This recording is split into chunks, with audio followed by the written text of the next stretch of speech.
Reja bo'yicha harakatlanamiz. Asosiysi o'g'lim aka siz chalg'imang. Men aniq vazifa oldim. Guruhimiz topshiriqni bajarishga kirishdi. Bizni merganimiz Qobiljon kuzatib turardi. Yuqori tezlikda belgilangan joyga yetib kelganimizda taqdir zarbasiga uchradik.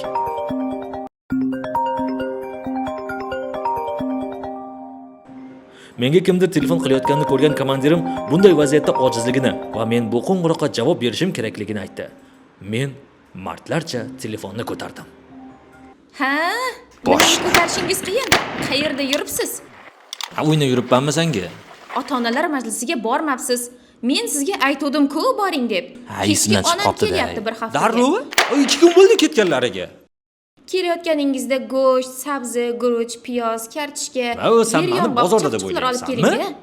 Go'shtni o'tgan safargidek qari molnikini ko'tarib kelgan. Xabar bo'lib qoluvdi-da. Qochasan ham oyoq osti aralashma. Bo'pti, xo'p qarayman, hammasini tekshiraman, molni pasportini ham ko'raman, molni o'zidan sog'lig'ini eshak. Komandir yordam kerak emasmi? Rahmat tushunganingizga. Mana shu hozir sal qiyinroqda. Onam kelsa, kafega olib borasiz. Har kuni kelib yotibdilarmi? Ha, juda kam keladilar. Dadasi, gul ham olib keling, xo'p? Oxirgi marta tuqqanimda bergansiz. O'zi meni sevasizmi? Yaxshi ham sen borsan. Haligi Oysha opadan tilla uzuk olib bering. 5 million ekan xolos. Nima? 5 million?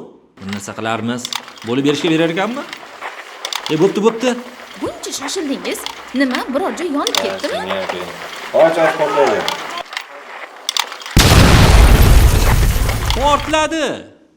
Do'stlar, sizlarda ham shunaqasi bo'lganmi? Bunaqa vaziyatda nima qilardinglar?